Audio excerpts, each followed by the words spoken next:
back to my channel. My name's Michelle and my channel is about mental health and helping you, inspiring you with my story. Today I'm going to be answering some questions about my psych ward experience and my mental health in general, because I've gotten a lot of questions and I just wanted to dedicate a video to answer those questions, and I hope that my videos are helping you and inspiring you in some way. If you want to know more about self-development, mental health, please give me a subscribe. This channel is all about helping you or inspiring you, and your stories help me too. So it's not just about helping you, you're helping me too, and I really appreciate all the love and support I've got so far. So the first question was, what was my psychosis induced by? And from the doctor's point of view, although there was many factors that led to my breakdown, they do think that it was a marijuana induced psychosis. At the time, which was like about 2-3 years ago now, I was having trouble with sleep, so I would use marijuana to try and sleep, and I would do it every night. So they do think that that was a factor on me having a psychotic breakdown. What I have researched is that psychosis can be caused by marijuana, so you need to be very aware of what you're taking and what you're doing, and just doing things that is best for your body. So now I'm at a point of time where I can't really use that because it doesn't work well with me. So what works well with someone else may not work well for you, and you need to be aware of that, because you can pay a very big price if you just do things for the sake of doing them. It can cause a big detriment to your health. So that's that question answered. The next question was do I still hear voices? It's not funny, but no, I don't. Thankfully, I don't. The only time I did have that experience was when I was in hospital and I was really bad, which was in 2021 now, so it's been a while. Very intense, very scary, I won't lie. There'll be days where I'll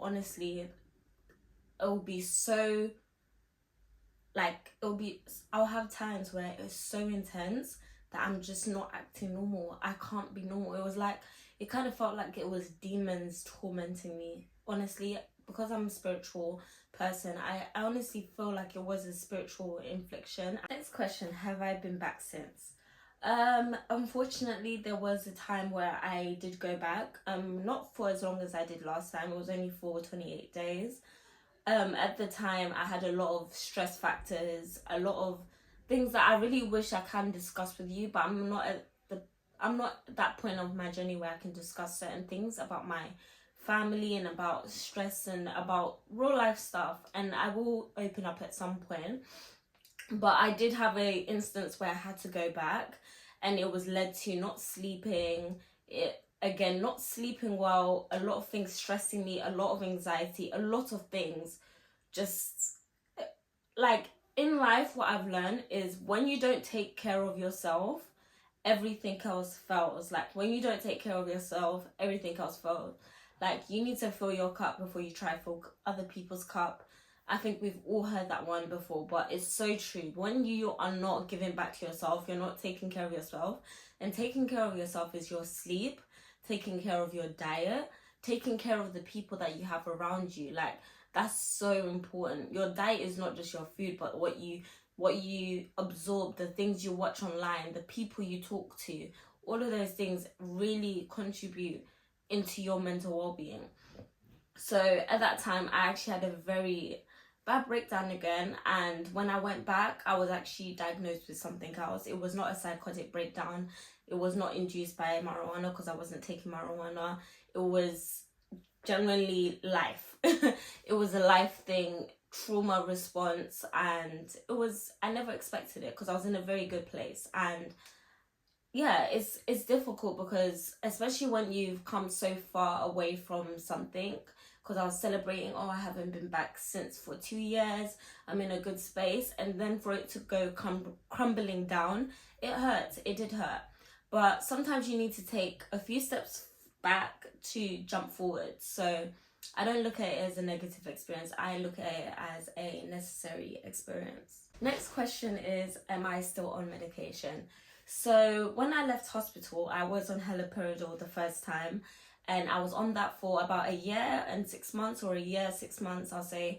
and I came off it. I was in a better space. I made some lifestyle changes, because another question that was asked was, how was I able to come off it? Like, how was I able to adjust? What I would say is I had to make a lot of lifestyle changes. I had to make a lot of lifestyle changes in terms of how I was living, how I take care of myself, the things I absorb and the things I don't. And yeah, like, a lot of necessary changes needed to happen before I could come off the medication. So I was on it for a year and 6 months, and then I came off for a year. And then when I was readmitted into hospital, I am now back on medication, but it's not the same medication that I was on before. This medication is to treat the diagnosis that I now have. And I've been on it for nearly a year now. And I would say I've been very stable with it, because the medication I was on the first time, haloperidol, was absolutely terrible for me. I honestly felt like a dead person walking. Honestly, I felt so disconnected. I lost my personality. My mood was just so down. But this one I've been stable on. I don't plan to be on it long term, and the plan is not to be on it long term. It's just for this period while just to avoid a relapse. And that's important. Really take your medication. I know it's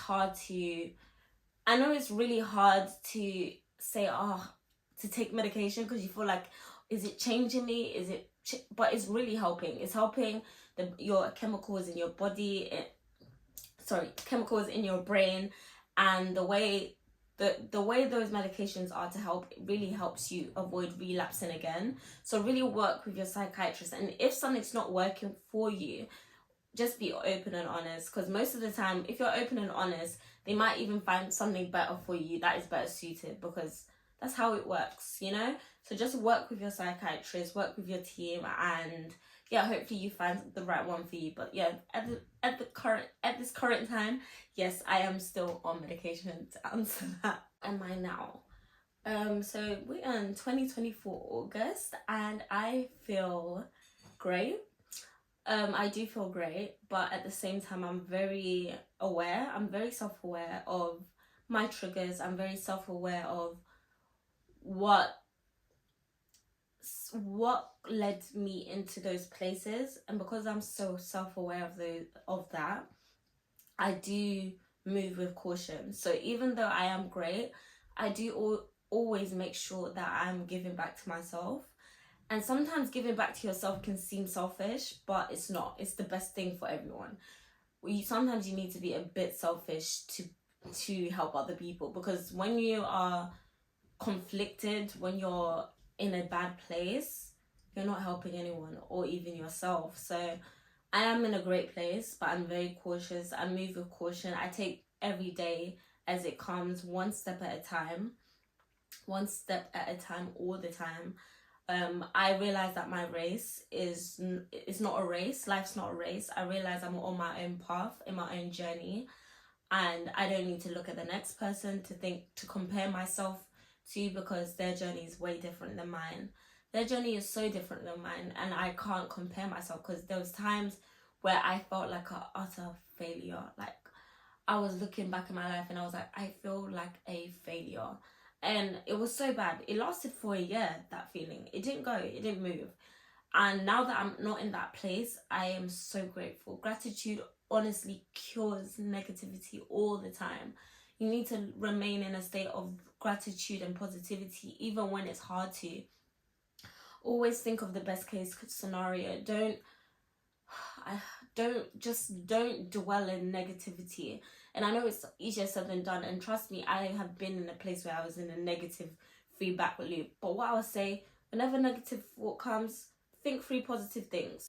Something, you're anticipating something and you think the worst is going to happen, think of the best case scenario and just keep thinking of that. Even if it doesn't happen, just find the good in everything, because there is a good in everything. I'm telling you, there is.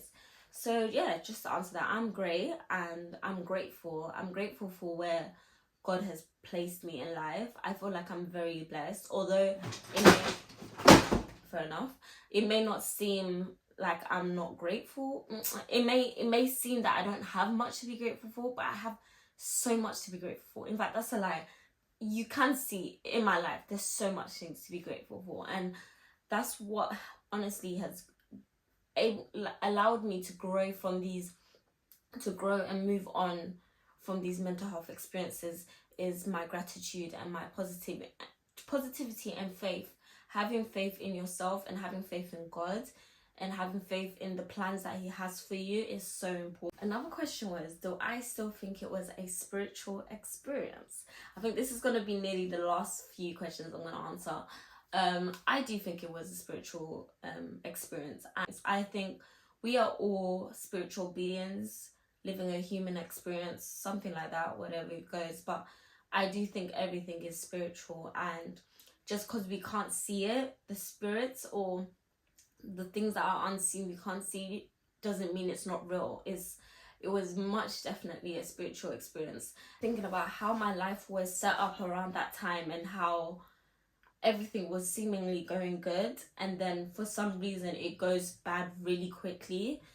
I do think it's a spiritual thing, and it made me realize how much your prayer life, your spirit, it made me realize how much your prayer life, your relationship with God is so important. Because when those things are not, when you're spiritual, when you neglect the spirit, a lot of things can go wrong that weren't supposed to go wrong. And that's something I've learned I'm a Christian, and I really do believe it was a spiritual affliction. And it is hard. It's hard to think that there's things that are really trying to make you not win when you have, because these things that happen, they know you have a good destiny. They know that God has amazing plans for you, and they want to not make that happen. They want the glory to not be to God. They want you to think, oh, damn, God, why would you? They want you to feel like that. And that's why your relationship with God is so important, because when you know you're rooted in who he's called you to be, and you have faith in the plans he has for you, when you have that relationship with God, like, you know he's got you, you know. And in my first admission, I didn't have that best of a relationship with God. He was there. I would read my Bible sometimes, I would pray sometimes. It was very half-hearted. And I honestly believe some of the things I've been through, I wouldn't have been through if I had a better relationship with God. And I honestly have that opinion. But yeah, to answer that, I do think it was a spiritual experience, very much so. The last question I'm going to answer today, thank you guys for staying this long if you have, is why did I go in the first place? I was actually forced. It was not my choice. I was actually sectioned, so it means it was not my choice. I didn't willingly say, yes, I want to go to psych ward today. Or I didn't wake up and say, you know what, I'm going to act crazy so I can go in the psych ward. No. Lies. No, I didn't make it up, and I didn't, whatever. I was forced. I was sectioned, meaning that I was detained under the Mental Health Act, which means they have to hold you in a hospital in the hospital for a certain amount of days, and once they've done evaluations, you are either kept on that section or you're put on another section, meaning you'll have to stay for longer, which happened to me. That's why I had to be in there for 3 months. The last time was only for 28 days, which was just to get me back in better shape. And would I say it helped? Going to hospital did help. I needed to be ostracized. Is that the word? No.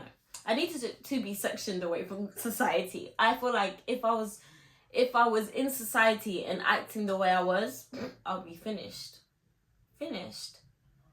Oh, that would have been so embarrassing. So finished. Like, I would have been so finished. God knows what would have happened to me. So I would say it did help. As much as I didn't love being in hospital, no one loves being away from their home, away from the people they love. No one loves that. But it was necessary, and it did help, and it brought attention to a problem that I need to make sure I'm taking care of myself and my mental well-being. My mental well-being is my top priority. Myself is my top. God, me, everyone else. And that's how it should be. Because if you don't take care of yourself, you can't take care of no one. You can't show love to no one. You can't you can't do so much. So it did help. And yeah, the reason why I went was because I was sectioned. I was, meaning if I left, the police would have to take me back. Well, not the police, but you know what I mean. Well, it actually does say that the police have to take you back, but I don't think the police would. But anyway, yeah, that's the reason why I had to go. And yeah, that is everything. I really hope you guys are liking some of my videos, because I really want to I don't feel like my experience was in vain. I don't think it was purposeless. Is that the word? I don't know. That it didn't have a purpose. I feel like it does have a purpose, and I really hope my journey empowers you to take care of your mental well-being, or inspires you to take care of someone that's going through the same thing. But yeah, I wish you so much love and light your way. I hope you have a great week, and yeah, thank you for watching.